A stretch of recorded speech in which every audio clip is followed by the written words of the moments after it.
Right. Every Yeah. time. Yay! Yeah. Okay, we're live. So, how do you like the new digs? Okay, so I like the things that you've done with the house. Right. However, I'm not a fan of Streamyard's updates. I like the idea of the dual assets. Right. That's great, but I only need to see my thumbnails in the same size they were before, because now it's like I can't see that shit. Right. I'm old. God damn, I'm like I know. 40 or 50 something years old, something like that. And I don't have time for this. Yeah, but other than that, the color palette is very pleasing to my eye. Yes, I thought so too. I mean, it took me a while to kind of like figure it out and play around with it to get away from that dark blue and that, that cyan color. But the cards are a little annoying in the StreamYard thing, because I guess now they set it up so that you can customize the cards depending on whether you're showing on the horizontal or the vertical. Right. Because I played around with that. I made like a last minute vertical card for the background, so that it looks better on the vertical. So if anyone's watching this on their phone, so it has our little logo at the bottom, so it looks a lot nicer. But yeah, it's just getting used to it. Like I said, I'm still playing around with the whole, like, we're running two versions of the same show, one for the vertical, one for the horizontal. Well, so I guess mobile optimization is always best, but I do like the fact that StreamYard has now, why the fuck they do this now when I say fuck it, I'm tired of dealing with this shit. Right. I don't know, but it was timing, because I need to let go of some shit. Right. But I used to have to convert them. Right. And the reels too and everything. Right. And so it's nice to have that option, but when you're in the driver's seat, you don't need to see both. You showed me that you're going to make it fit to cards, so why do I need to see? I feel like I'm seeing double. Right. Yeah, it is a little bit annoying on the back end here, but hey, we're just going to have to kind of just get used to it, I guess, unless they make the thumb. There's always something. They make the changes that we like, and then it's but they do it in a way where we don't. I know, right? It's so fucked up. It's we're not gonna make this convenient for you. Right. No, exactly. Good morning, you peoples out there watching us. It is February 9th, 2026, and this is the Ragin 2, the vlogs. Whatever that means. We still don't know what that means. Right. But we're learning what that means. Yeah, it's us. That's just what it means. It's us. We are reaching maturity. Are you ready? Absolutely not, but hit it. Yeah.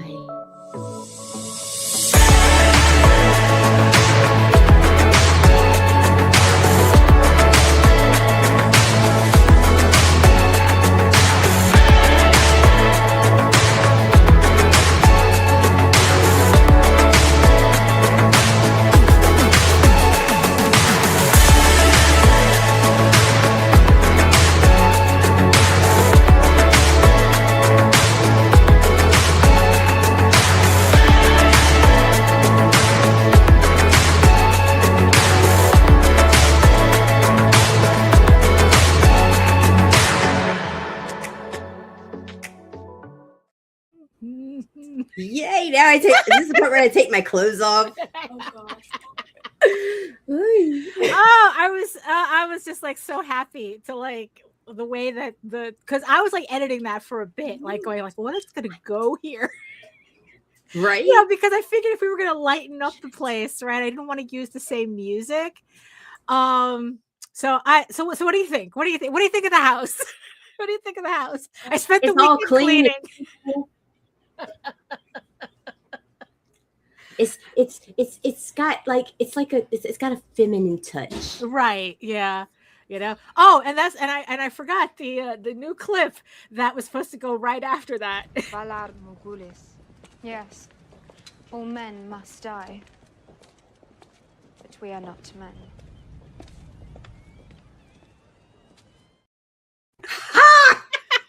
Yes. Yes.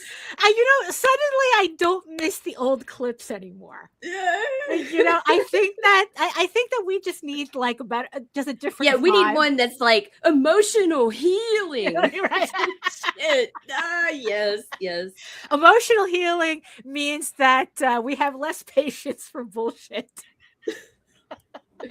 Good morning, everyone. Good morning. Good morning. So who's joining us in the chat today? Okay, so let's see. I gotta get past this. Good morning, Rob. Oh, good morning, Rob. Hello, Joseph. Hello, Joseph.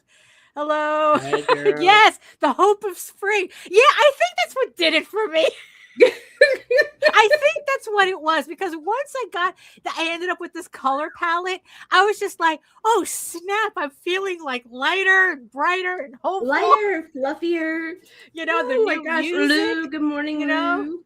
And Sunny, good morning. Oh, hello, Sunny. Oh my God. Good morning. And it's like, yes, I see you, our beautiful eyeball people watching from regions beyond. If you are joining us here on YouTube, make sure you like, share, subscribe, and hit that notification bell so you get notified whenever any of our shows go live. And for everybody who's new here, hello, everyone. My name is Daphne Lage, and I am the artist for the Furry Fantasy Adventure Tall Tales, which I'm sure Nita is like squinting, trying to find the asset. Oh, there's right. Yes, there we go. The Furry Fantasy Adventure Tall Tales, and I'm the creator of Ego Raven, Heir of the First Unicorn, a medieval fantasy drama you can read online at egoworks.com, EGOWORKS. And if you are following the series on Kickstarter, the pre-launch page for issue 12 is live, and the link is in the chat right now. So if you want to make sure you don't miss that next issue, hit that link, hit notify, and you will get updated when the campaign finally goes live. And joining me today is Nita. Hold on, give me a second. Right, yeah. I'm just Nita, and my vape pen is trying to kill me. Well, yeah, you had to tell right at that moment, right? Whoa, right? Well, dude, you went faster than I expected. Right, okay. Well, you know what it is? We shortened the intro. Yo. There we go. Yeah, it definitely. Yeah. I'm good. Right. Yeah. Real good. All right. I'm gonna be serious now. Right. Well, yeah. So we just decided to finally, clean up the place, just change the colors, and I don't know, just kind of like we definitely needed a refresher after 5 years. Yeah. It was time. It was time. But I was really especially happy with how the intro came out. Like I had to like, tweak it a bit so that the timing still, I was just really happy.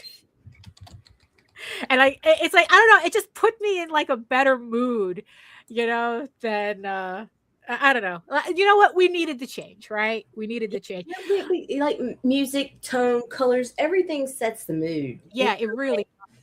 So, like, I was like, Daphne, if you wanted to seduce me, okay, how would you arrange the sheets, and like, what are you gonna wear? What color is it gonna be? Like, yeah, so here we go. Daphne's showing us her best Victoria's Secret. I know, right? I was about to say, welcome to Victoria's Secret.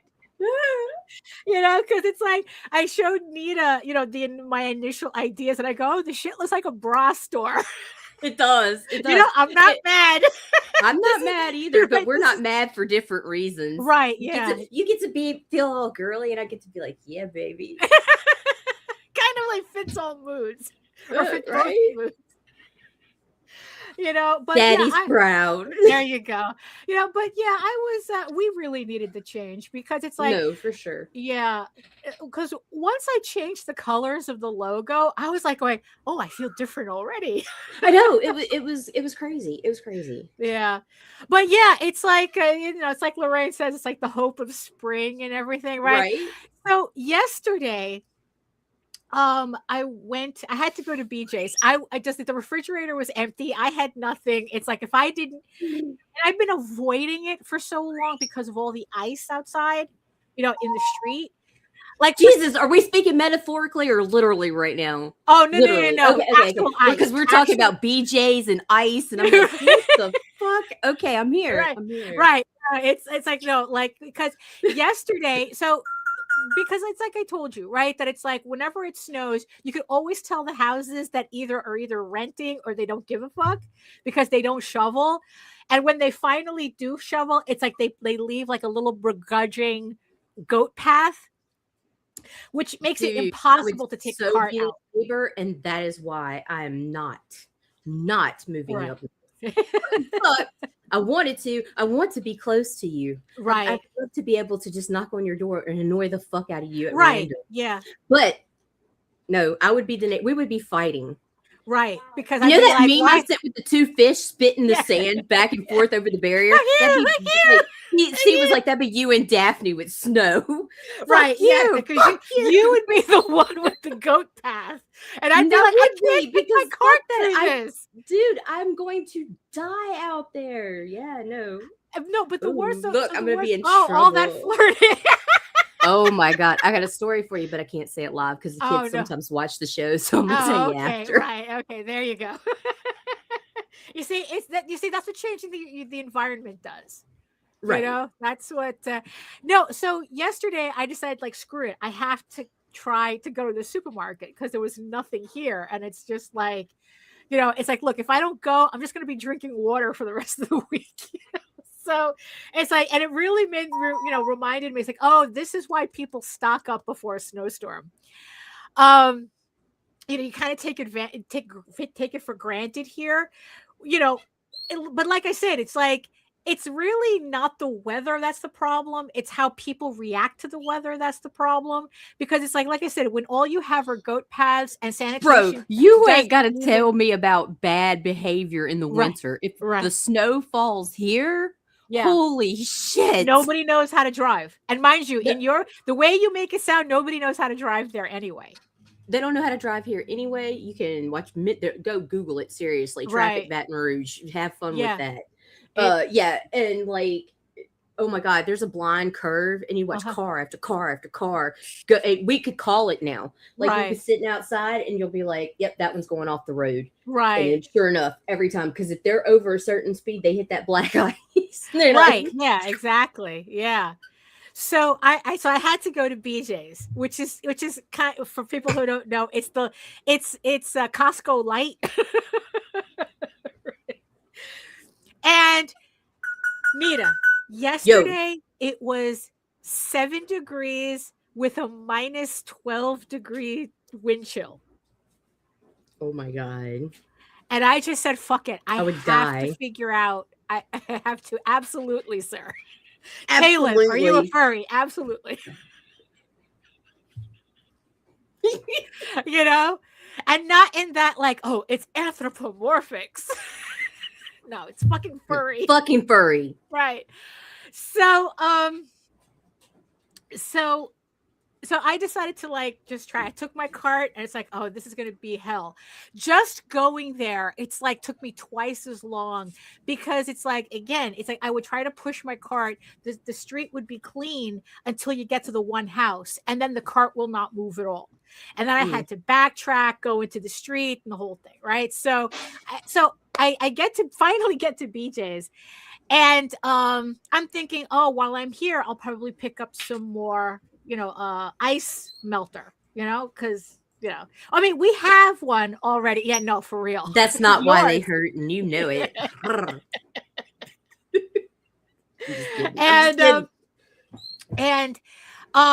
thought, oh, I'll buy some more ice melter. I mean, we have some here, so we're okay with that. I just figured while I was there, they freaking had all the summer stuff out. What the fuck? Yeah, it's like all the summer stuff is out. It's like fucking 11 minus 11. Yeah. Yes. Yeah. You know, it's like it's minus like 17 or 12 or whatever, you know, wind chill. And I go in and it's all their summer stuff is out. Like all like the heaters are gone, the ice melters gone, the shovels are gone, everything. Now it's just like bubble machines, charcoal grills, you know, it's like summer stuff. You It know, sounds it's like a gay old time. cool stuff, you know, and I'm like going, who's thinking this? Who's thinking this way? You know, I understand that it's going to be summer eventually where we'll all just complain about Now we're doing it with seasons, not just holidays. you know, Because and that's how it used to be. Like just the holidays. Now we're jumping entire seasons. right, yeah, and now it's just like all the summer stuff is out. Oh, You know, holy although crap. I don't know why in the end it surprised me. Well, because it was minus 12 degrees wind factor. But you know, because it's like, you know, like even like you said, it's like, you know, like with seasons, right? Like it was very common that if you wanted to buy a coat, the worst time to get it was during the winter. You had to buy you had to buy winter coats in the summer because that's when they had them out. But if you wanted them in the winter, you couldn't find winter clothing. It's like Halloween now. I think I remember my mom bitching about that how it used Right. to be the case. Now it's Yeah. like, oh wow, we really just do keep recycling history. Right. Yeah, exactly. It's like, you know, we're thinking this is new. And it's like, oh, wait a minute. No, that's not new. Same old shit. Right. It's like Halloween now, where if you want to buy Halloween stuff, you have to do it in August. Right. Because by the time it hits September, they're already moving on to Christmas. Yeah, everything I window shopped is gone, and I Yeah. have to go buy an elf or some shit. Right. Yeah.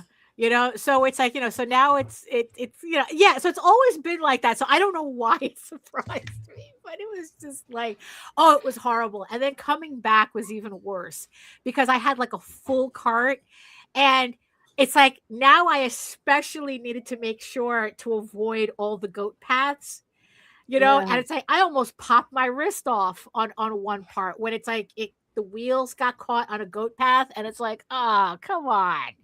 You know, and it's like I would be the neighbor that would be responsible. I would clear the path, okay? Right. The public access sidewalk part. Right.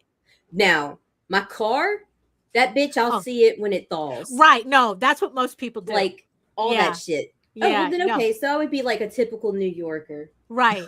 Yeah, because it's like, look, if like we had like if it's like if Lorraine not had with that accent, here, ma'am. Yeah, right. If Lorraine had been here with her car in the backyard right before that snow, she would have had to have taken Amtrak back. Yeah, dude. She would have to come back in the spring for her car. Like that's just like, nah, sorry. The car is part of the backyard. We can even throw some poppy seeds and see what happens. You know, really, it's like no, and there are people who it's like you could tell the cars that they're not even bothering to shovel out. Right. You know? I mean, it is just like, yeah, it's awful. That is not a vehicle anymore. It is an amusement park for kids with sleds. Yeah, no, for real. And it's like, you know, so it's like when I got home, I was just like going, I am not going out for the rest of the week. You know, I cannot, you know, it's like I have to wait for things to like melt a little bit more because it is just too much. It is just too much. Oh my goodness. So what else is so anything else going on your end? You know? I'm turning everything around again. What do you mean? Oh, you're going, what do you mean? I'm moving my office back in my bedroom. Oh! But this time I'm not going to go in the closet. I'm going to go on the side of the bed. Oh, okay. So you're going to have C on one side and you on the other side? Yeah, but you have to understand bedroom's massive. Like our like the floor plans here are like way different. Right. Like, yeah. Like we're not bazillionaires, but we got fucking plenty of room back there. Right. No, I mean it's no, that's very typical because it's like in New York, it's like, oh, $3,000. My closet's as big as the room you sleep me in. Right, you know. So once you're outside in New York, it's like houses are like able to breathe. You know, it's like that's what it feels like.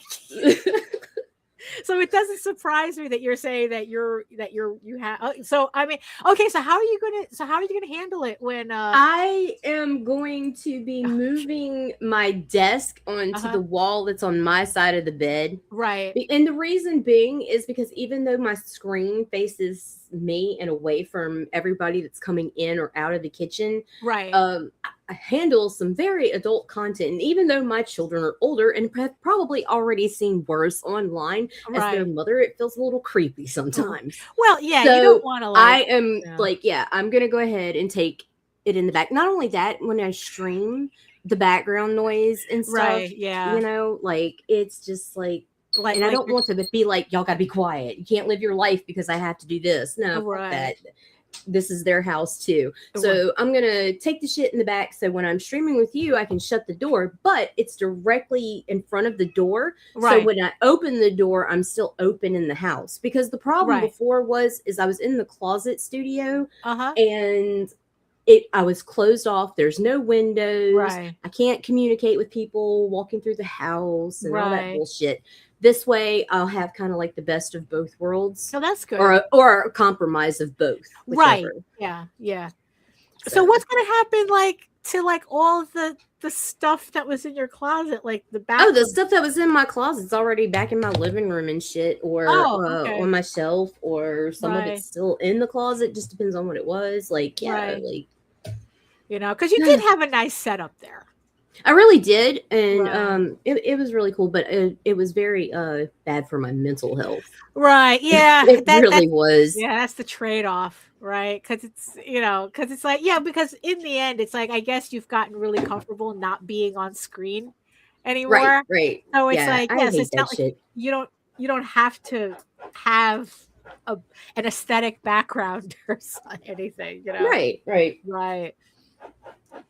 But I don't know. And also these sound effects in a few minutes, if you hear the scratching, this is my cat that obsessively is going to bury his shit for the next 30 minutes. And the shit's going to be on top of the litter when he's done, because he's going to move every piece of particle of litter around before he's done. Right. He'll bury everything else but that. Everything. And he likes to pop the side of the box. So oh God. Right. Well, look, it's either that or we're listening to your kid play Five Nights at Freddy's on a screaming. Screaming on the VR set, like somebody's being murdered in the background. Yeah. So it'll make it a little bit to where I can shut my door and focus when we're here. And also if I have like a big job or something, I need it to be an open but still private space. Right. Yeah. No, of course. And speaking of big jobs, so I am officially past the halfway point of flatting Eagle Raven issue 12. Which I swear to God, it's like this issue. I don't know. It's like with each subsequent issue, it just feels like it's just taking longer and longer and longer, and I don't know why.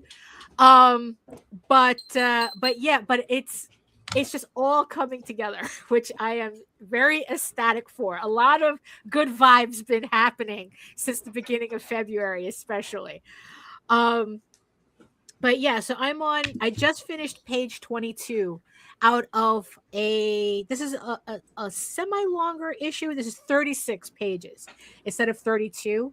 So I'm hoping that my goal is to finish this issue by the end of the week so that I can finally put it together, send it out to get proofs of both issue 12 and the volume 3 trade paperback, and including the digest. I'm still running with that experiment where let me just show. So this is the regular trade paperback of this is volume 2. So this is the regular size trade paperback, and then I am doing a corresponding digest version of it. So, kind of like pseudo manga size, whatever. It's just digest. So that because I've always had this thing where I felt like by not having a smaller size, that I was kind of like leaving out a lot of people who would have collected this, but they didn't because it doesn't fit next to their manga. So so I've been doing that for each of the trades. So with the volume 3 trade, I'm going to be doing the same thing. So I'm going to be proofing the volume 3 regular edition and the trade edition. The only thing that I haven't decided yet is whether I should offer up the digest versions on the next Kickstarter. Why not? You know, it's like just like wait for like all the trades to be available, or when I do the third volume trade, have it both as the trade, like the regular version and the digest on the same campaign already. You know, just to have that option instead of like waiting and doing like a separate campaign just for the digest size. Oh, I wouldn't do a separate campaign. Just right. Yeah. Because then it gives the appearance of a money grab. So you don't want to do that. Right. I mean, you know, it's funny. It's not that I was worried about it looking like a money grab. I was just wondering, it's like, oh, am I going to divide the audience that much? Like could my audience support 2 separate format campaigns as opposed to just having it on the same campaign? Right. And I kind of think it might be better to have it on the same campaign, just so everybody can just buy whichever version they want. You know, because I really do like the digest size. You know, I really do like it. And it fits in a lounge fly. If anyone wants to, you know, we use everything but the metric system. Right? It's small enough to fit in a lounge fly backpack. So I'm like, you know, like getting through, you know, so getting through this issue. And again, it's one of these issues that's kind of like a milestone issue for me, not necessarily the fact that it's issue 12 and it finishes off, I guess, the 3/4 of the series, which means that after this issue, I only have 4 issues left on this series, which kind of blows my mind. It felt so far away when I did the Kickstarter for issue 1 in 2021, and now I'm just like, yeah, I'm 4 issues away, which is crazy to think. But it's more like, but what makes it a milestone for me is like, there's a particular scene in here that I had been like dying to get to, because it's one of those things where it's like, I feel like dialogue wise, like I really enjoy the not the I guess it would be the banter, but I guess like this. Good morning. Like so just to kind of like, for people who are following the series, so without giving anything away, so Eagle Raven and Rillian, they meet up again, and Rillian is especially being an asshole in this scene, extra asshole in this scene, and like I said, I'm very proud of the dialogue that I wrote for it. And it's just like very, I'm just very excited to be at this scene, you know, when it's just like, I remember when I initially wrote it and it's like, oh, this is going to be great when I get to it. And it's like, and here I am getting to it. And I'm just like really excited for everybody to like get this issue and like finish off this part, this second to last section of the series, because what my goal is I want to complete the series by the end of the year, if not sooner, so that I can get that last trade proofed, you know, before 2027. But yeah, just like finally put a bow on this, you know, and it's like, and on one hand, it's like I'm really excited. On the other hand, it's like, holy shit, like I'm so Like, I'm so Hell, ready. I'm excited. It's like, yes, somebody's not going to George R.R. Martin this series. Right. Yeah. And it's like, and it kind of like, that's one of the reasons why, like, I decided to like, to put like marketing as we know it right now in the background, because I felt at this point it's more important for me to finish this. Because it's like so many people don't finish their books. Like, I think I can count on one hand how many people I know like finish their series, and then maybe if I talk to Jose, maybe I can get a couple of more people on the other hand. But there's really, for the amount of books that get released, it's like it's infinitesimal as to like how many people actually finish their series. And right now I feel it like more important to do that than to worry about. Finishing is always important. Yeah. Always is. And the fact that you're talking about the majority not finishing, that's kind of like, okay. Yeah, no, for real. It's like that it's gotten to a point where that's the most important. Like, you know what? It's like, do I want better Kickstarters? Would I'd like to like figure out this whole marketing voodoo shit so that, I can have better Kickstarters or something. But it's like, nah, you know what? Let me do the one thing that 99.9% of people in comics don't do. Find the clip. I mean, finish the story.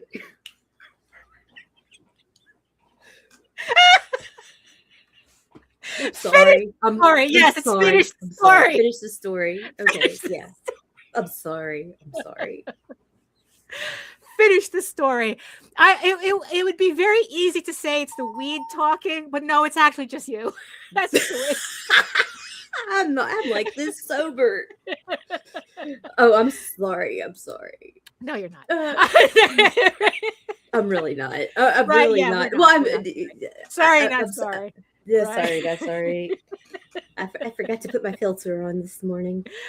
Yeah, so so that's, and also since I do have this plan for later, I'm not going to go into detail of it because this is like kind of like the boring part. That marketing is boring, where it's like I just feel like if I love my job. Right. Well, yes. No, yes. I just felt obligated to say that. Yes. Okay. For me, marketing is boring out of everything, that I just feel like I would have a better time like promoting and talking about my book if it's finished than when it's in pieces as in individual issues. And there's a technically there's a filter for the chat, technically. But not for Nita. But yeah, it's like, I don't know. It's like, I just feel like I said, like that's the most important thing for me to do right now is just finish this book. So then that way I can move on to finishing Tall Tales, finishing that last 2 issues of Tall Tales, or at least for that story arc. And then just move on to like the rest of Eagle Raven's adventures, because it's like there's a whole world out there. Really, it's like I am like, I think what makes it really, really tough doing these pages is the fact that I am so far ahead on Eagle Raven's story. Like I am just like like it feels like I'm behind, just talking about issue 12. I mean, it's like there is just like so much nonsense I just want to like show off as to what my girl's been up to. And it's like, oh, but I got to finish this. So that's like another incentive for me to finish the main series as quickly as possible, because I just not as quickly as possible. Well, look, as quickly as possible without sacrificing the time and the energy and the quality that I'm putting, that I would like the book to have. It's always weird for me to say quality, because it's like, it's like I don't know. I always compare myself to Arthur Adams, and it's like, oh, that's not a good comparison. Why you do that? I don't know. It's like automatic. It's like, but I really have to like, no. The quality, the standards that I hold my own work to. Maybe that's a better, explanation. As quickly as possible while still holding my standards. Right. Because it's like there's just like so much that I want to introduce. It's like, look, my girl's been busy. And there are just characters that I just want to finally put on into the forefront. And it's just like I'm very impatient. I'm very, very impatient. So the sooner I get this main series finished, the sooner I can get to the rest of the stuff that I want to show off as well. Which I guess like kind of like gets to the title of the of today's episode, which is Your Passion is Cringe. And and hold on. I'm kind of like, oh no, is it on? Hold on. Let me see something. Hold on. Okay. I have because any extra wind chill that's outside, I feel it more in the office. I had a heater on, but like now I'm like feeling like I'm cooking, so I had to shut the heater off. So there's this trend on YouTube that I'm not really sure what to make of it, but it's kind of like an overall trend that I've been seeing. Both Tide Pods are bad. Well, that's been right. I mean, are people still eating Tide Pods? I mean, no. Is poison control still busy with Tide Pods? But that's where my brain goes every time somebody says anything is trending on TikTok. All right, anyway, go ahead. It's like, yeah, exactly. And it's kind of like so with this, like this feeling that made me want to like really change the aesthetic of the vlog here, and it's like this is kind of like how it feels. It's like, yeah, it's the hope of spring kind of, right? And I have been really wanting to get away more and more from the whole like art as a business, that it's like, oh, it's like, whenever it's like, it's kind of like when I watch any show lately, it's like in our circle, it's always like this. This is business. Numbers. Is this working? Yes. Yay! None of them. Right. It's like most of them are like that, and I needed something, and I just got really tired of that, especially after kind of like writing off, social media and marketing, social media marketing and all that, right? And it's like, okay, I need to be listening to something else.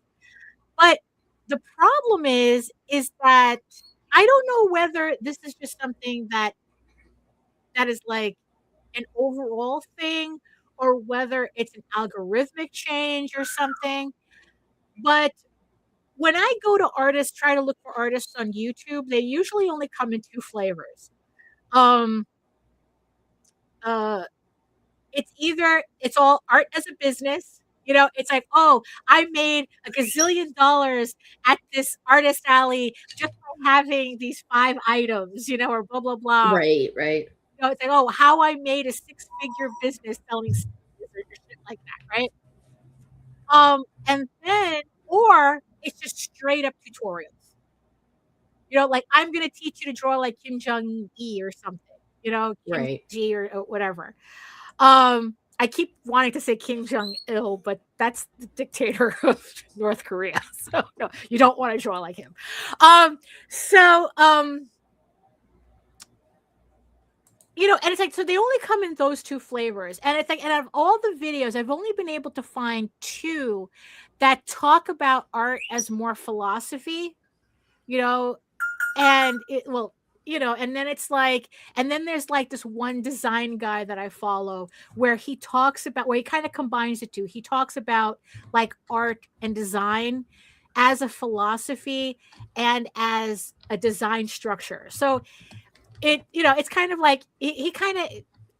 I just like the way he thinks. That's pretty much when it comes to art and design. So I watch him, and the other two are more philosophical channels about art specifically. But that's extremely rare. Everybody else, like I said, tutorials that always end up with buy my course, and then or it's just straight up like just like art as a business, and then like buy my course. Right. And and I'm like going, it's like, you know what? Where are people just talking about their art? Hello. Like, where are the people who are just talking about their art? About like why they do their art. It's like why, it's like why they write the way they write, why they design the characters the way they did. Because artists are broke and we're starving in this economies. And so it's like everything becomes, how do I make money? Sell. Like, never mind. Just go ahead and keep rolling out. You got to go with it sometimes. Like, right. No, yeah, that's kind of part of the feeling that I get, that it's like that everything, that there is such a pressure to monetize now. You make money today, it's like that's pretty much, that everyone goes straight to that. And in the end, it's like that's what the algorithm promotes. Or at the same time, though, there's this phrase that I heard that says the algorithm is people. And that, like, in the end, as much as we want to treat the algorithm as something like this amorphous zeros and ones that gets programmed to control what we see or don't see, it's actually based on the viewing patterns of people. And it's kind of funny to see how it's like that people can listen to you talk about your art as a business all day. But the second you talk about art as a passion, they're like, nah, I can't be bothered. And it's kind of weird, to like realize that. And I was like trying to, and I was, talking. But it's so, what's really odd is how many times you hear them say it is their passion, but they do not want to talk about it. Right. And that's like also the other thing too, that it's like, yeah, like whenever, we hear about the whole, like, this is my passion project. I've been doing this book since I was 12 or whatever. This is, it's like, oh, I wrote this story based on a tragedy or something in my life and or whatnot. But there's just something odd about it. Right. Like again, it's like it more like when people start talking like that, it sounds less like a passion, like they're talking about a passion, and more like they're just repeating marketing buzzwords. It's like, oh, well, if I say this, like, passion is a marketing buzzword, not an actual feeling about their artwork. Right. So it's like, yeah, so when people talk about it like that, it still doesn't sound sincere. And I made this weird connection. So the other day, Jose started watching History of the World Part 1.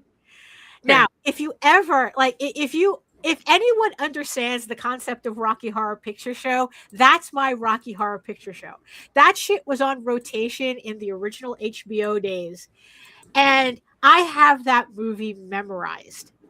I mean, it's like it's like all the major scenes. Like, I watch it and I know I was probably annoying the fuck out of him because the second I heard that not George Orwell. So much for remembering everything. The second I heard the opening, I recognized it. And then it's like, I sat down to watch. And then, of course, I'm reciting the dialogue. I'm acting out shit. I'm looking like a complete loon in the chair next to him. And then it's like, I realized, and I was like, it kind of like hit me like a ton of bricks. And I go, holy shit, Mel Brooks, this movie, Mel Brooks is literally the Muppet Show without Muppets. It's like, and it's like, because everyone is acting like really odd, really strange, but it's normal in the context of his work. right? I mean, and it's like, and then there's, of course, if you think about it, like, you know, like Jim Henson and Mel Brooks, they all kind of come from like this vaudeville, like memory, like they understood vaudeville to incorporate it into their work. And, you know, and that's kind of like, yeah, because it's like to watch the way Mel Brooks was fucking Kermit. He was Kermit. The way he was acting. I mean, even like there were certain things in there, like I literally could see Kermit doing, and I go, holy shit. It's like, this is the Muppet Show without Muppets, right? Like even the jokes and everything. And also the other thing, it reminded me of a conversation I was having about like the argument that, oh, Blazing Saddles couldn't be made today, which I called complete bullshit on, because everything about Blazing Saddles, there are contemporary, yeah, every action is so hyper, yeah, especially, right? And, you know, because everything that people say, oh, you couldn't make it because of this, you couldn't make it because of that, has a contemporary, you know,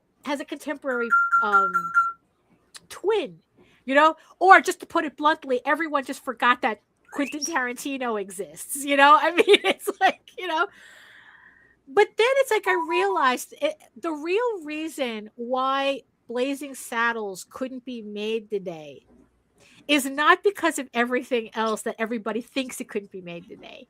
It couldn't be made today because the humor that Mel Brooks uses in his movies, especially at that time, is very sincere humor. Like, everybody knows they're being silly and cringe and ridiculous, but they play that shit straight. Right? Actually, no, they don't play it straight. They do play it tongue in cheek. But like I said, the humor is still very sincere. They know what they're doing. It's not like watching South Park where they're being mean for the sake of being mean. You know, and it's like, you know, it's the whole like irony poisoning. Everyone's being ironic, or like Marvel Universe humor where it's like everybody is kind of like sniping at each other. Right? That's not the case with Mel Brooks humor. It's very, like I said, it's very sincere in its humor. He knows he's being funny, you know? It's like, and he knows what he's saying is ridiculous, you know? And I think that that's what's kind of like Mel Brooks, this movie was not afraid to be cringe. Let's just put it that way. And I think that like a lot of creators nowadays, I guess because they're so wrapped up in, oh, I got to make money, right? That's kind of like the only acceptable way that they can talk about their books behind the veneer of business. That even when they do say like, oh, it's a passion project, like I said, it comes off like a marketing phrase rather than a genuine description of what they're doing. Right. And, you know, and I'm kind of at this point where that's some of them can't give a genuine description of what they're doing because their shit makes no sense. Well, but you see, but the thing is, though, is that even if it doesn't make sense, you see, but that's the thing, though. That's where the cringe comes in. Because, I mean, if I were to explain Eagle Raven absolutely, HR. Mel Brooks is king.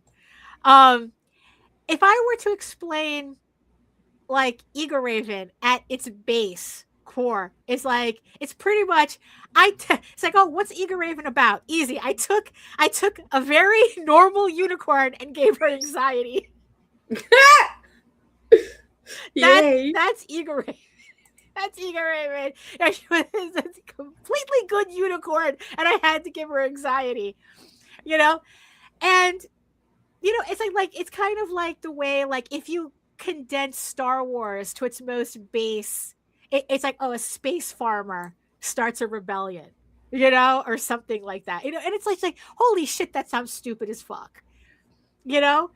You know, even just saying the phrase unicorn princess, it's like, oh, that sounds stupid, right? Because there's no real context to it.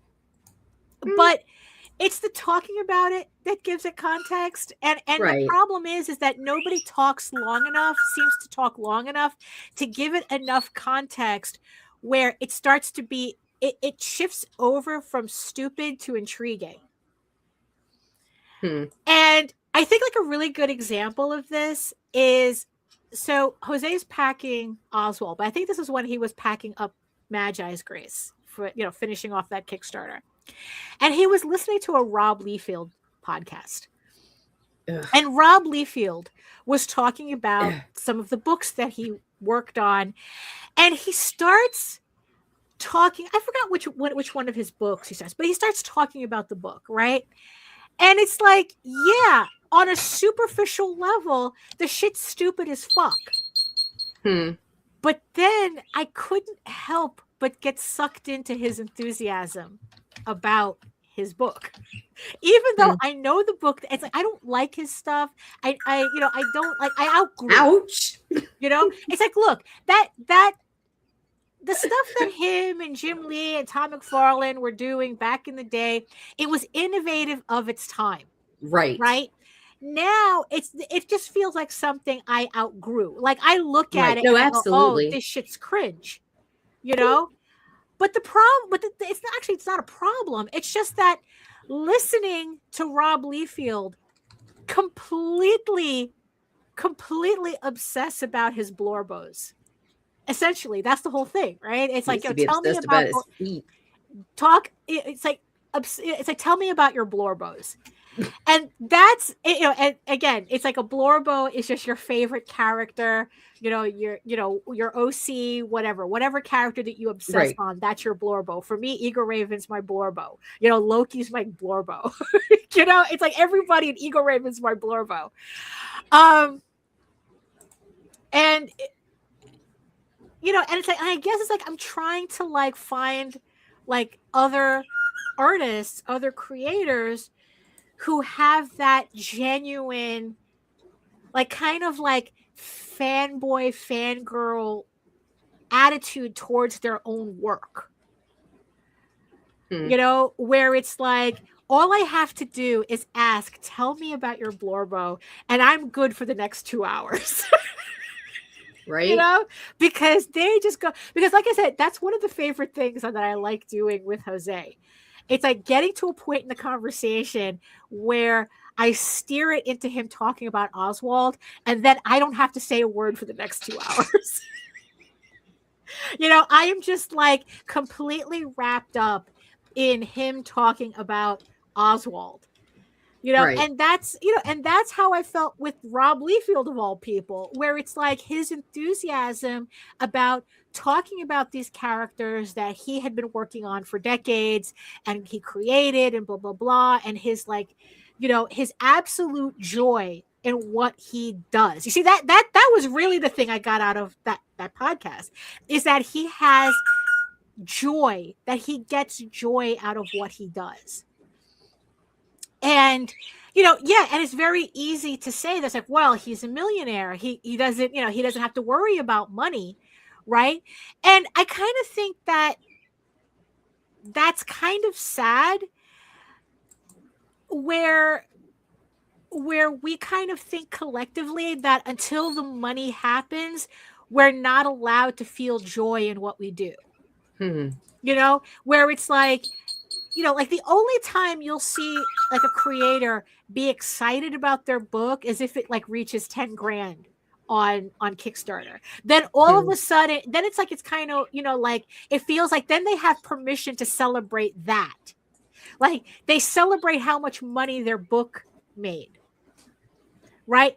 But again, it's like the way they talk about their book is only in relation to how much money it makes.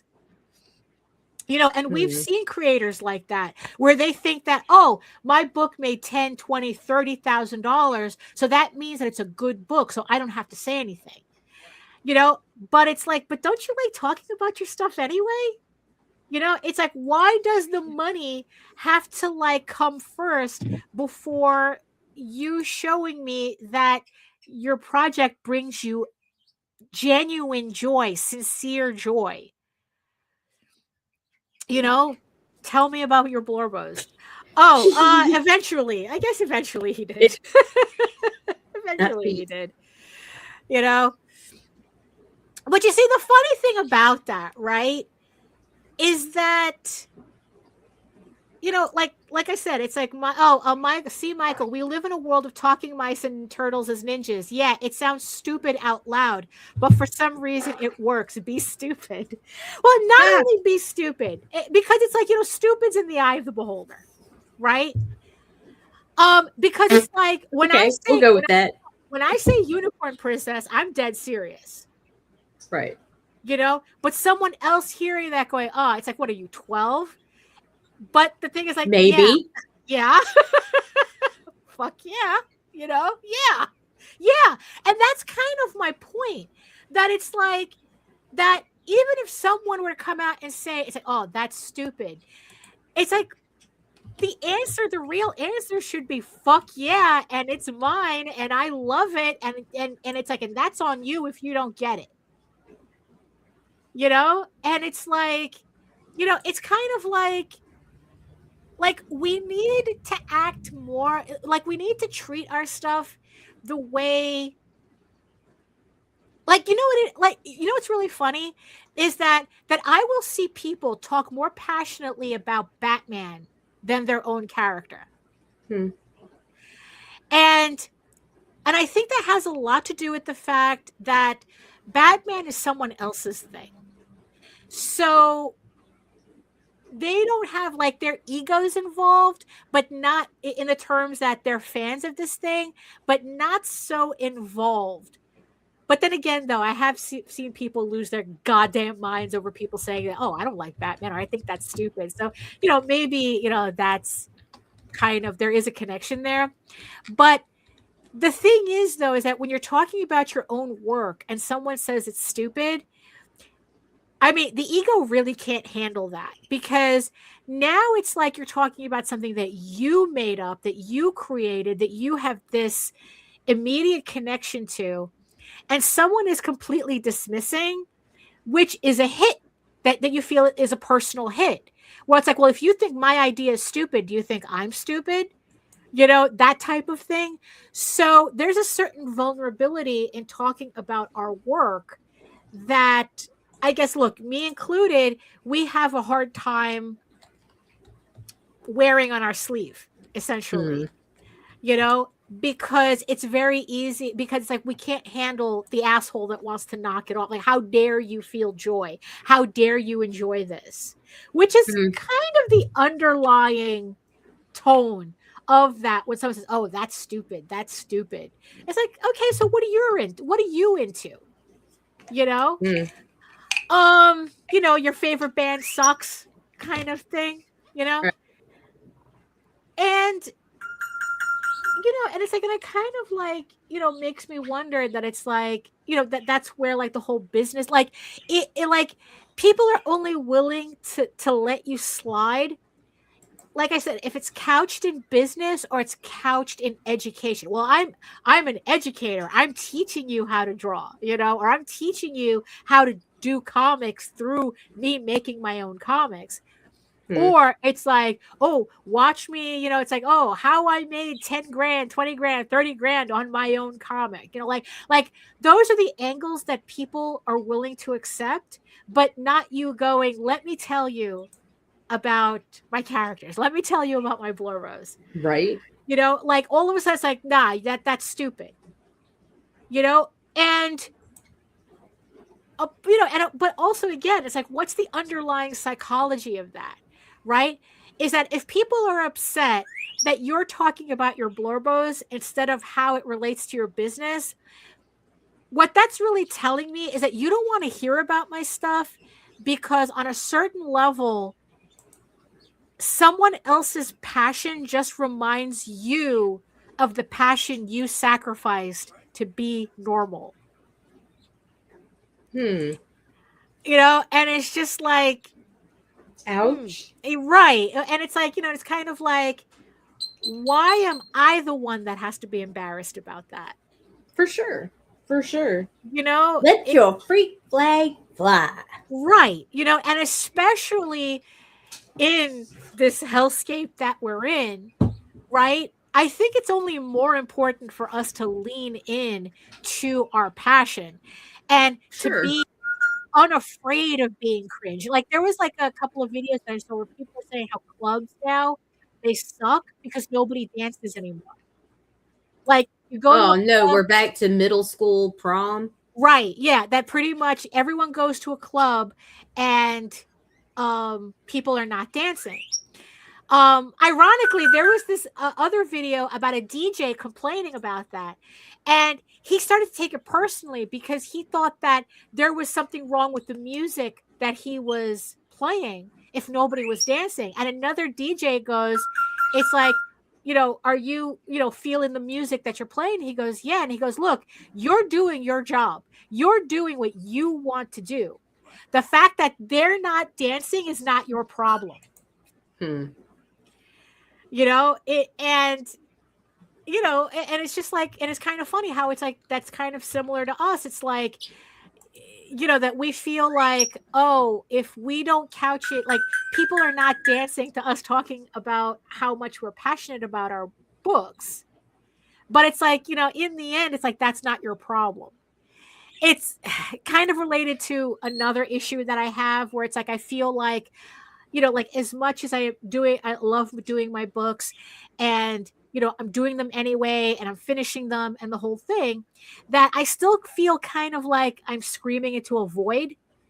That even with the people who do support my books, the only way I know they support my books is because they support my books. Like I have a consistent 130 to 150 people who show up to my Kickstarters and they're always there. But, it's like, look, there are just days I just want to be told I'm a good girl. That I'm doing the right thing, that you're enjoying, my stuff, But Right.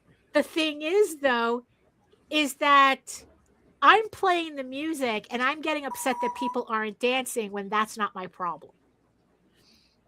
Right? I just have to lean in to what I'm working on, what I'm doing, the love that I have for this book. That's where my mind. That's right. Huh? I said that's right. Oh, right. Yeah. Embrace the cringe. Right. Embrace it. Right.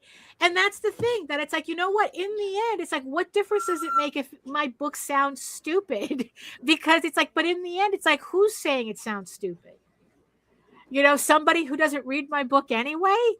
Why should I care as to whether they think my shit's cringe or not? Or whether me acting a certain way, talking about my book, being able to talk about my book for hours at a time, if you let me, it's like, what? I mean, who's really calling you cringe?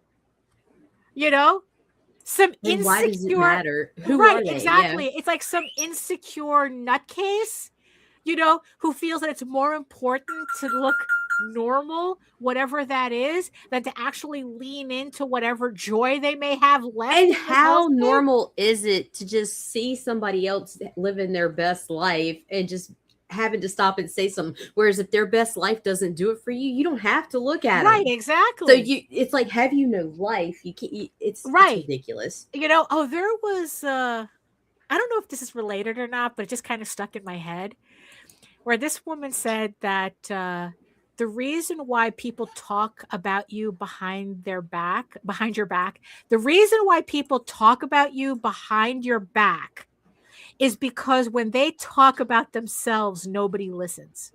Yep. I don't know if that's related to anything, but it's just something that stuck in my head. Just put it out there. I'm just putting it out there. So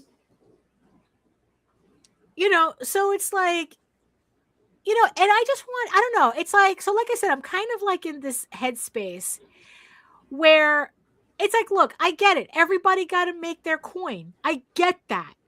It's like you got artists to feed or this, that, and the other thing, right? But does everything have to be couched in the language of business? Right. It's like it's like, why are you? I mean, because there just comes a point where it's like it's less business and more hiding. You know, that it's like, do you think that if I just know less about the less I know about your book, like, you know, that it makes it better, you know? I mean, you know, and it's really funny because it's like, you know, for people who like to imitate what Marvel and DC do, that, you know, talking about their characters is like, you know, although maybe that's an unfair comparison because all Marvel and DC do is talk about their art behind business. You know, they talk, you know, so I don't know. It's because, yeah, it's like Jose says that these are conversations that they do happen, but they just happen in private. And I believe that, you know, I truly believe that. But it's like, you know, so if it happens in private, then the money is not the problem, is it?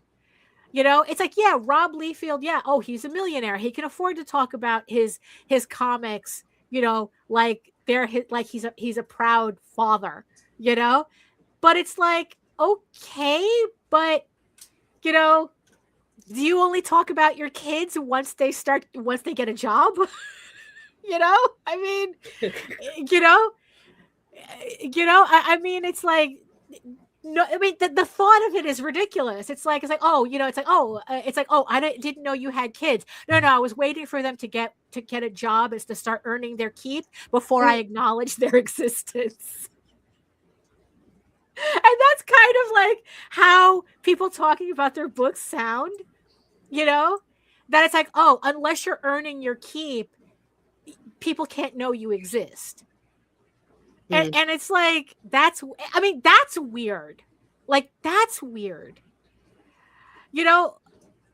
And it's like, you know, but the funny thing is, like, I go on Blue Sky and I mean, really, like, Blue Sky is probably the biggest conglomeration of broke ass artists I have ever seen. Like, everybody is doing like GoFundMe's and Ko-Fi's and rent is due and you know, and all that. Like, it's just like, just absolutely like, holy shit. Like, it's kind of intense sometimes that I can't be on Blue Sky. You know, but it's like, but the trade-off is that I get to see like really, really amazing, passionate work. And these people are fucking broke. And they don't have, you know, and you can't stop them talking about their characters, the books that they're doing, the stories that they're writing. You know, so the fact that, oh, you should only talk about yourself when you have the money to do it. It's like, no, there's something else going on, you know, that you're couching your shit in business language because there's something about your books. Talking about your books is so vulnerable. You kind of can't handle it. Right. And now look, I completely relate to this. That's why I'm kind of like trying to analyze this idea, because the craziest thing is that it was only when I did the Kickstarter, when I did the Kickstarter in 2021 for Eagle Raven issue 1. That was probably around the first time I was saying Eagle Raven's name out loud. Oh, wow. I've had this character since like 97. You know, I think I created Eagle Raven to be like a portfolio mascot for my website. And the more I drew her, the more like a story started to come around her. And it's like, okay, so it took a while before she turned from a mascot to an actual character with a story and everything. She took on a life of her own. Yeah. But it wasn't until 2021 where I was saying her name out loud, because I never had to do it before. You know?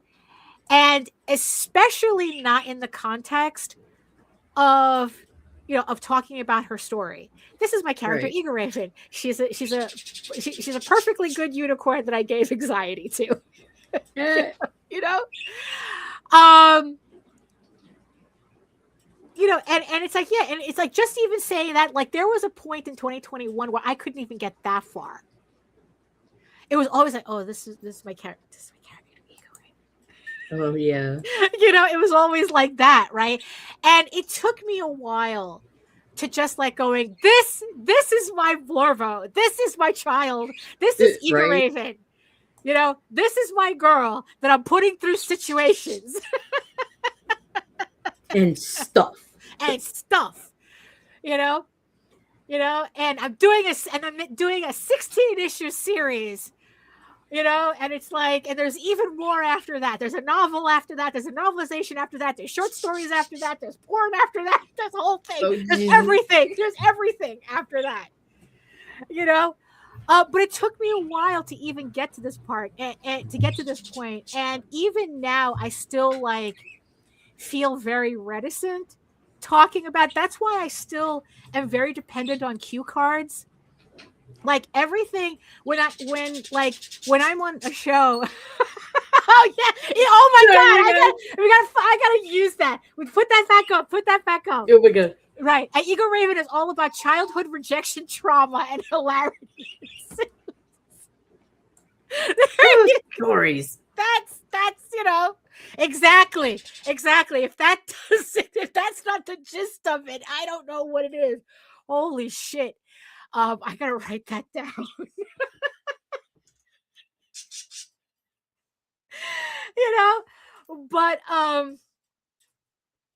But like, yeah, it's like, so like when I'm on shows, even our own, but when I used to do a lot more podcasts before, I always had to have shit on cue cards. Like I would always have, like, literally I would have index cards, sometimes taped up to my monitor, just so I can talk about Eager Raven without like going into Blorbo territory, and what's funny is that that's something that I've seen on shows as well.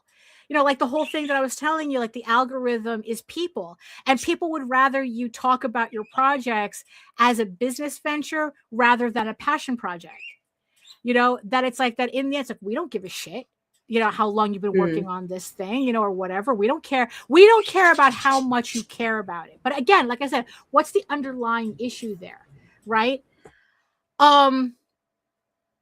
That it's like, look, all that tells me is like, look, either one, you're not interested, right? So you're not the audience anyway, right? Or two, someone else's passion makes you uncomfortable for what, because you're thinking about what you gave up or what you haven't done. Right. So so either way, these are not the people you have to be worried. These are people that shouldn't matter to you. They're not your audience. So, so it's like, so if Rob Liefeld can suck me in to his bullshit that I don't even like, Yeet. It's like, why is it that we can't do the same thing, with our stuff, but again, it's like a lot of people, I'm going to suck you right in. And that's why we're putting on our prettiest panties for right now. Yeah, exactly. Yes. I'm sorry. Yes. Yeah.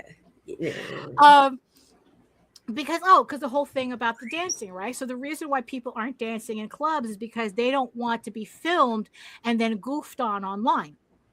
So nobody dances. If you don't dance, nobody goofs on you, right? But also it's like, so if I don't talk actual passionately about my work, no one's going to say it's stupid, But at the same time, there's always this thing that you said that it's like the only person who the biggest cheerleader for your work is you. Nobody can talk about your work, can be as excited about your work as you. Right. And that's it. And there's all this kind of like this dichotomy where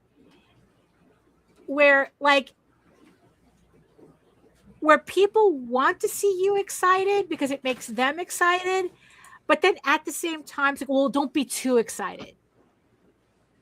Right. You know? But then it kind of made me think about weebs. Yep.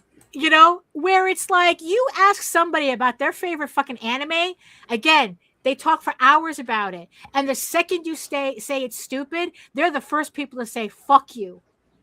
You don't know what you're looking at. Right? Mhm. And it's like, I kind of wonder like how much, you know, like we kind of like need to take that attitude, you know, like, or internalize that it's like, you know, fuck you. You don't know what you're looking at. There you go. You know, it's one thing to say that's like, oh, this is not really my thing. But to just outright be an asshole about, oh, that's stupid, that's cringe. It's like, fuck you. You don't know what you're looking at. Right. You know, and it's like, look, and if you don't know what you're looking at, then it's like, then you either listen to me tell you what you're looking at, or you just admit that this is not something you're interested in and you move on. But your commentary has no business here. Word. You know? And that explanation doesn't even need to happen. There's a block button for that. Right, exactly. You know, and now it's like just like me trying to figure out like, okay, how much am I going to put my money where my mouth is, right? It's like, you know, I'm talking all this shit, but it's like, again, it's like I told you, it's like this is something that I struggle with. You know, it's like I've done a couple of episodes about the lore of Ego Raven.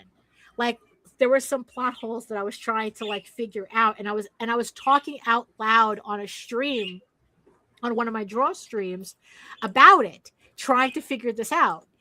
And I had a couple of people in the stream who actually enjoyed it. You know, so it's like, so in the end, those are the people I'm talking to. You know, those are the people that, you know, and it's like, and I don't know, it's like I said, it's like I go on Blue Sky and I see people like talking about, you know, their characters and their OCs and, you know, and it's like, and I enjoy that a lot. And it's like, and when I can find them online on YouTube, like I enjoy it when people start talking about their characters. But like I said, sincerely. Right. Not in this is just all couched in marketing language. Right. You know, why did you create that character? Oh, because I felt there was a hole in my IP catalog. Oh. Definitely. Well, be still my heart. Yeah, you know? right. You know? So much passion. Right, yeah. You know, and it's like, what am I supposed to do with that information? You know? And it's like... Yeah, that's the equivalent of spitting on it. You know, it's like... What? Yeah, it's like, really? That I'm asking you to explain your character, and you know, tell me about your character, tell me about your children, right? And you know, and the only thing that pops up is, oh, they made $10,000 or something doing something, yeah, right? Yeah, because that's the only value I hold in it. It's the best selling, right? It's like, you know, they made partner, but that's like the only time you hear about them. And it's like, isn't there anything else? Like, don't you have like Little League or something? Like, I don't know. It's like, is there anything that your kid does outside of that? You know, outside of being marketable? You know, I mean, is there anything else? You know? Because it's such a turnoff. It's like I want to like your character, you know, but that type of language like just really turns me off to it. You know, it's like, oh, this is just a thing I created just to attract your attention and get your money. It's not like I really do anything with it otherwise. And it's like, I don't know. And you know, it's funny. It's like, I don't really know, like, if that's really what people think when they do that. You know, like, you're like, I understand when a corporation does it, that they're trying to create a character, you know, because they're creating, like, this is literally an IP. They're creating this character literally to make money. Like, that's the sole, like, it's the creative teams. Like, the creative teams may have a certain passion in creating that character, but in the overall company, they could give a rat's ass. Put that bitch on a SpaghettiOs can, and that's Don't keep talking shit about SpaghettiOs. yeah. No, because there was an artist that Jose told me that they put his artwork on SpaghettiO cans. And he said the royalty check that he got from that was more than the royalties he ever got from drawing the actual books. Holy fuck. Yeah, so yeah, I'm not knocking SpaghettiOs. Okay. SpaghettiO, putting your character on SpaghettiOs. But but there's like it's yeah, I don't know. It's like I think that because like I said, it's like we're indie, right? We're indie, we're small. It's small. It's like we're it's just a small bean. Right, exactly. So it's like we're not Marvel, we're not DC, we're not IDW. So it's like you would think that we would give ourselves more grace to like actually show that we enjoy what we do, as opposed to like, oh, I'm big boss man, whatever, it's like, oh, Mike, it's like, oh, I'm going to convince you to buy my book because I'm a big boss man, and I'm just going to use the right, like marketing terms to activate your whatever the fuck, to activate the funnel, it's like, and yeah, so I don't know, so I just kind of like I said, I don't know, it's I just kind of wonder, like, but again, if I wonder, then that means that maybe I should be doing that too. It's like it's the whole thing about why am I expecting something from everybody else that I'm not doing myself? And it's like, well, I don't know. Maybe if I did continue to talk about Eager Raven, like, yeah, well, it's like Eager Raven is the story of a unicorn who goes through childhood trauma, and then and then how her adult life is still affected by that while she's trying to win back her kingdom.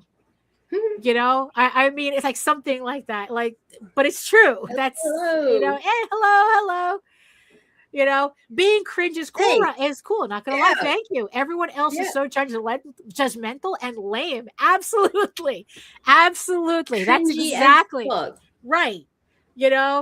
I've often been guilty of getting too excited. Yeah, I know. Oh, Daphne, but the thing, she turns like this blood red. It's so cute when she blushes and talks about her characters. Look, she knows I'm right. She looks. Look how red she got. I mean, my Blorbos. But that's, yeah, and I think that, again, I think what it is that, speaking of childhood trauma, that I think that it's related to that. That I think that, like, on a certain level, we all have that internalized fear of being told we're too much. Right? It's like, oh, you're being too extra. Calm down. Well, I don't have chemotherapist this week. Right? And it's like, and here we are, grown-ass adults, and we're still catering to that idea that it's like, oh, I don't want to come off as too much. And I really do think in a strange way our books do suffer for it. But like I said, I'm talking about being sincere, not screaming taglines over and over again in a chat until people pay attention to you. Strong female character. Right. Yeah, exactly. Stupid passion project. Right. Yeah. Batman, but different. Right. Yeah. Oh, wait. Yeah. Right. Yeah. Stuff like that. Oh, it's cool. Just that that's it. It's cool. Right. It's cool. Okay, cool bro. It's not a story. Cool is subjective. It's like the trauma that created the book is not a story. What's this? No, I want to hear about your character's trauma. Your trauma, you should actually see a therapist for. Although if you do it right, your character's projecting your trauma. Well, right, yeah, exactly. But I'm not gonna tell you that because that's too personal. You can't touch the soul.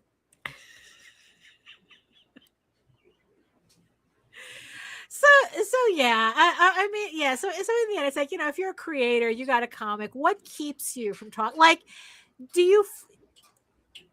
I'm curious. It's like all you creators out there, right? It's like when you're talking about your stuff privately, like is the way you talk about your books privately different from how you talk about your books publicly? I think that's the question, right? Right. You know, it's like how do you censor yourself when you're talking publicly about your books, and why do you do that?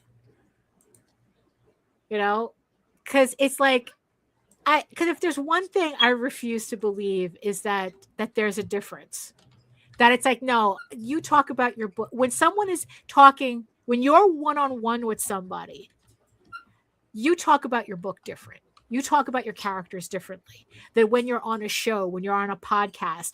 And it's like, then all of a sudden, you know, all these weird little words pop up that never appears when you're talking about your book privately. And it's like, you know, and it's like, yeah, it's like, it's so is that the case? Is that the case? Right. Do you talk about your, you know, do you talk about your book differently privately than when you do publicly, and why do you do that? You know, it's time for some self-reflection. Right. I think so. Shadow work, if you will. Yeah. Homework. I like shadow work. Oh, that's true too. You know, yeah. Navel gazing. A little navel gazing for everybody at the end of this There vlog. we go. Right. Yes. Yeah. You know. Oh, good grief. So any final thoughts on final thoughts? I mean, I think you just wrapped it up nicely. Right. Yeah. The burrito's good. I don't want to add anything else to it. Right. Yeah. Yeah. You know, sometimes the SpaghettiOs are good plain without having to add like broccoli in it or something. You know what, bro? What? I know you're ragging me. No, actually, no. I'm actually hungry, and I do have a craving for broccoli right now. Okay, because like it's really, really bad because I do eat good. Like I really do. Yeah. Like I'm dead serious when I tell you there's like a mini albasha in my fridge right now. I'm all about some Greek and Mediterranean shit, and I'm always cooking and prepping and da-da-da-da-da. And then I'll have this extreme side of me where I wake up and there's absolutely nothing I like. Nothing's gonna satisfy me. Nothing looks like it's gonna taste good, and so I always default to a fucking can of original SpaghettiOs. Okay, how many people are actually tasting the SpaghettiOs right now just by talking about it? Because I swear to our God, level of neurodivergence is showing here, bro. I swear to God, because the second you talk about SpaghettiOs, like there's this very particular flavor. I'm having a flavor. It's called tin. Right, I'm having a very particular flavor of memory right now. It's a safe food for me. Like seriously, like it's like I don't know. I don't have like bad food aversions, but sometimes just all food is bad. And the only like I can even like I'm vegetarian and lactose tolerant and vegetarian, but I can still taste those hot dogs, the hot dog bits. Oh no! I would never still taste the hot dog. That's so gross. You know, like it's like wow. It's well, it became this thing. Okay, so like because I'm on I don't give a shit. Who knows? I'm on like medicine, my crazy pills, and they upset my stomach if I take them on an empty stomach. So I have to force myself to eat something, and especially when I'm first waking up and trying to function, it's not a good time for me. Nothing ever sounds great. So yeah, I literally scarfed in like 10 seconds a can of SpaghettiOs down my throat before I logged on here. Right. Yeah, actually I was already logged on. I was just like sucking fuckers up. What's funny, but it's like I needed something filling. So it has the carbs that expand from the pasta, and it has like a tomato and metal flavor that's just not offensive. I don't know. God damn it. The taste of childhood. My childhood didn't have SpaghettiOs because my mom didn't buy the fun stuff. She burnt like generic Pop-Tarts and shit. Oh, right, the Great Value brand. Right, not even. Oh my God, it was like the one below that. Right. Oh my goodness. That's my final thought. SpaghettiOs are good, Daphne. Yes, they are. Safe. SpaghettiOs are comfort. SpaghettiOs are trauma in a can. Oh my goodness. So I'd like to thank everybody who hung out with us in the chat and giving us their there we go. I had fish pescatarian. Yeah, it's like, look, we all got issues. We all got dietary issues. Remember back in the day when we would just die from our allergies? Right. Now we guzzle the milk, take the pill, and fart. Right, yeah, exactly. Oh again, I'd like to thank everybody in the chat for joining us today. And thank you so much to our beautiful eyeball people watching us and listening to us in the background. You could be doing anything else. You could have anything else in the background, but you decided to have us, and we thank you so much for that. We appreciate your attention in this attention economy. Right? Thank you so much. And again, thank you so much for everybody in the chat putting their 2 cents in this economy where we don't even have pennies anymore. It's a $1.25 now. Thank you so much for putting in your $1.25. Oh my goodness. So I hope everybody enjoys the new look. I think it adds a little bit more positivity and hope, it feels, to the vlogs. I mean, I know that I